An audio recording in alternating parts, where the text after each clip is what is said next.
My next guest tonight is the CEO and founder of Ideas in Motion Media. He is one of the most creative, inspiring, entrepreneurial minds that I've ever had the good pleasure to work with. And tonight we get to pick his brain on 7 on Ridge. I'm referring, of course, to my good friend, Mr. Chris Mahlmann. Chris, how are you? Thanks a lot for having me here, Michael. It's great to have you here. We're in our mutual hometown community tonight, Valparaiso, Indiana. Media magnets of Valpo, I would consider us. You're the magnet. I'm sticking to you tonight. That's my plan.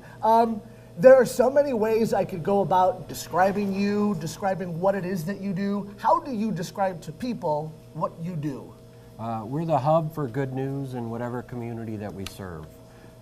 Started Valpo Life based on the premise of there's not enough celebration of what good happens in any community that you're in. Fell in love with a Valpo girl about 20 years ago and came to love the city as much as I love the girl. And we thought, well, why couldn't you bring all that stuff together? So we're the good news guys. And what you do as a publisher, basically, and you've got Valpo Life, you've got Portage Life, is it LaPorte County Life? LaPorte County Life, we just launched about 2.5 months ago. And you focus on positive news. Only positive news. I mean, I go there, there's no murder, there's no crimes, there's nothing about, you know, the trouble I get into with the law from time to time. My mugshot hasn't been published. We reject every one of those stories. And there's so many of them that turn down these days. How does positive sell? Well, it's interesting that you mentioned that. When we first went to launch, we went to a variety of different traditional media, newspapers, television, radio, and we said we really want to focus only on the good news. And they essentially all said I was nuts. And they said it doesn't sell. There's really no way you can make a market selling good news. You see what's on the TV, you see what's on the front page of the paper, you see the first thing you hear when you turn on the radio, and they looked at it and said prevailing wisdom just tells you that that can't sell. And I just had a notion in my head that it was just wrong. I mean, it was really, you could flip it on its head and actually package good news in a way that people wanted to read and they wanted to see and they wanted to watch. And you've had so much success with it, and it's exciting to see. But I want to hone in on a phrase you used there. You said people said you were nuts when you tried to do this. The moment you're told you're nuts... They were accurate, by the way. Well, we won't go into that. Yeah. But isn't it the moment you're told you're nuts, the moment that you're usually breaking through on something? Yeah, and it's also the moment that motivates you. Yeah. I like to tell people that this was the dumbest idea I ever had in my life during the first year. It was the dumbest idea that I ever had in my life that might work the second year. And then by the third year, it was just the dumbest idea in my life that we're actually enjoying. But you gotta be, I think to be an entrepreneur in general, you gotta be a little bit nuts. And then I think to try to do something that's disruptive in an industry, you gotta be a little bit more nuts. Yeah. And we had Courtney on a few minutes ago. We were talking with her about creating Yo Amazing here in Valparaiso. Completely and different. Essentially, that's what she filled a void in the community with a creative business idea. Do you think a lot of aspiring small business owners make the mistake of trying to fit in rather than stand out? Absolutely. The way I look at it is there's 5 people. If there's a car crash right out here on 30, there's 5 news organizations running to cover the car crash. If there's a kid that gets busted for drugs at the high school, there's 5 or 6 people that are going to zoom in on that and cover that right away.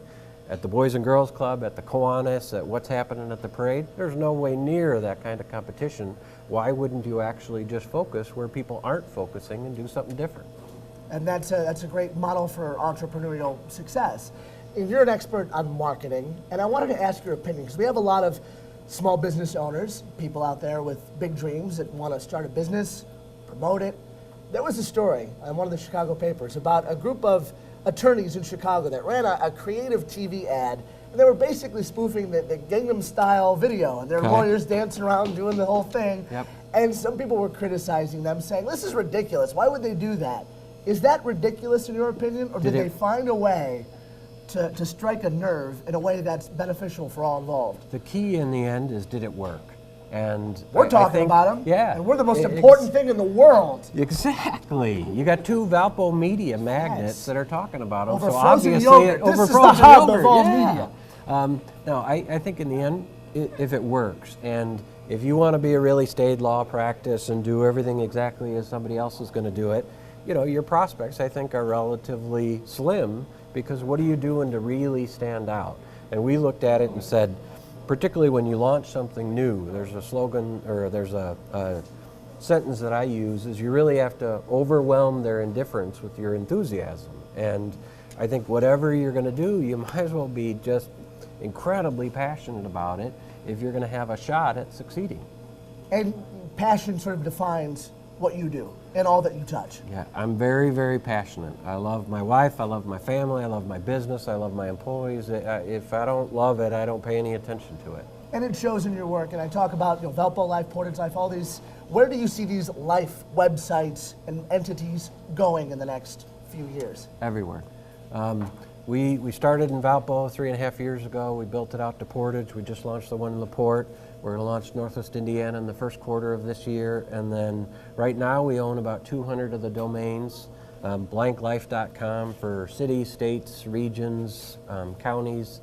And my view is wherever you go into a community, you'll find whatever you're looking for.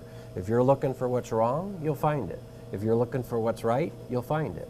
So we're just trying to find what's right. And I think you're on the right path. You've done some amazing things. I'll mention just valpolife.com, for example. People can go to that, check it out, see what you do, and get real a feel active for it. on the website, very active on social media, Facebook, Twitter, LinkedIn, whatever it is. It allows us to connect and share our story with a lot more people, but it also allows us to receive a lot of stories. And I look at it as every day I get into work, pop up the computer, and you get a bunch of people sending you positive news. That never sucks. That's very true. In my email, I just get like ads for free Viagra. Yeah. Well, if somebody had a positive Viagra experience, they could share it with us. Though we are a little bit more of a PG-related site, so we might not pass it along. Yeah, that's we're not going to talk about that. That's something for a stiff drink. Yes. No pun intended. Listen, I want to thank you for coming on the show tonight. You have always been someone I've admired, looked up to, and have been excited to have you on the show to chat. I'm glad we found the venue to do that tonight. Hey, from when you were a kid in Valpo, I think this community's been proud of you, and I would say we got a lot to be proud of seeing what you're doing in Chicago, and couldn't be happier for you. Well, it's good to be back in Valpo today and with you. Excellent. Chris, thank you very much. Thank Chris you. Mahlmann, ladies and gentlemen. We'll be back. More 7 on Ridge after this.